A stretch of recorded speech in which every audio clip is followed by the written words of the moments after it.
am the head coach for the national under-24 team, and I'm being assisted by Maideen and Victor Tan. So my main role is to make sure that the mental aspect of the team is being taken care of, as well as the overall coordination of the tactics.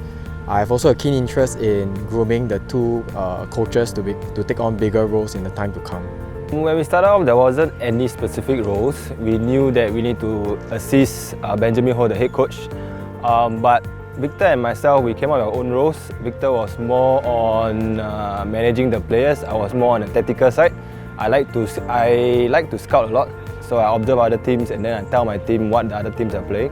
So mainly my role was tactical and scouting, just letting the team know what to expect in the oppositions in the next game. My role on the team was I usually take one line and Maideen will take the other line. And Ben will actually take the off-field aspect of the game. Me and Maideen was mostly in charge of calling tactics, calling the lines. As I was the least experienced out of the three, I'm usually the one that deals more with the individual skill sets of the players, while Maideen and Ben would look at the bigger picture of the game. Our coaches constantly drilled this into our minds during trainings and made us believe what we were capable of and what we are able to achieve. The training was intense and fulfilling to be able to play alongside players working towards the same goal. It's a very unique and satisfying journey. So the hardest part of this entire process was basically getting the set play and strategy, perfecting the strategy and set play in a short period of time. And the training was pretty tough. Basically we have to get the strategy and chemistry with everyone coming from different schools and different clubs. Our training towards Worlds U24 was a short one, and a lot of training cancelled due to the lack of field space and the wet weather. So as we go closer to the Worlds 24, we'll extend our training to 3 times a week, and in addition we have like our small usual training throwing session. My parents are supportive. This is my second time at Worlds U24 and they have been very supportive throughout my whole Frisbee career, knowing that this is the sports that I love. They encouraged me to go for it and enjoy myself at the bigger stage. My parents actually were not supportive at the start because it was really expensive and they were worried for my safety. Eventually, they were persuaded by my passion and perseverance towards participating and representing the nation.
For the past 6 years, I've been coaching school. So when I decided to take up the national program, I knew it was going to be challenging because everybody was from the different cultures around Singapore. So I don't get to control the culture. So it was a good experience for me to experience players from different cultures, and not everyone is on the same page at the same time.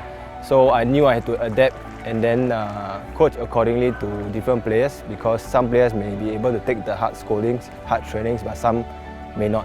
Coaching this U24 team have a lot of emotions. There are happy, sad, frustrating moments that we went through together.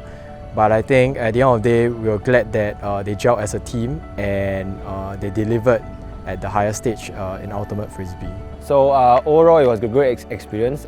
If I can, I will do it again in the future with more kids, because I feel that teaching kids from different backgrounds helped me teach them a lot more about the good side of Ultimate and how to become a better person next time. I think overall the experience of U24 was very rewarding. to see the younger players come together, play well, and being there at Worlds itself, finally gelling together really was very enjoyable for me. I think at the end of the day, finishing third really wasn't the biggest reward, but more of the kids being able to step up and to really become much better players and improving themselves. I think third was just a more well-deserving reward for the kids.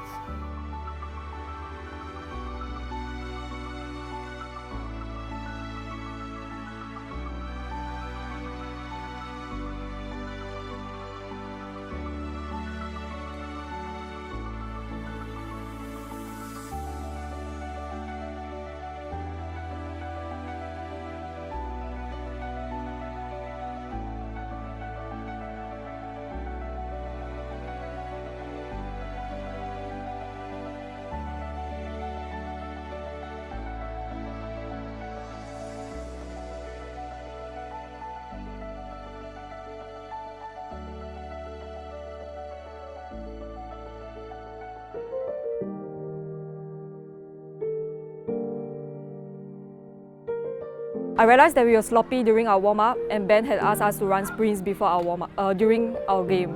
So I was quite surprised at that, and then during the game I just had to do what I told to do and just play normally. I treat every game the same, and overthinking will only cause me more pressure and will cause me to lose focus. I told myself to give my best for the tournament, and since it was last game, why not just end it on a good note and leave no regrets on the field. When we were playing the last game, I didn't really think much. I just wanted to give my best and play every single point like how we used to be. Although everybody was quite tired, we all really wanted that medal and we really gave our best. Going into the Latvia game, before that we played our semi-final games against the USA. It was quite a big loss because it was 15-7. But during the game itself, coaches decided to adapt another style of coaching where we want to boost them to have a higher morale going into the next game, which is Latvia. For me personally, when I went into a Latvia game, I had no feelings at all because it was a game of playing against 15 players from another team. They are fellow underdogs of the tournament as well, so we didn't want to look down too much on them because 15 players making the semi-finals was not an easy feat. But during the game itself, there were things that didn't go really our way, and the kids started to not do certain stuff that were called during the points. I honestly felt that we could take the game if we stick to the game plan. A big kudos to Latvia for having to play through the tournament with 13-14 players, but with such small numbers, we knew that the game plan was to run them down.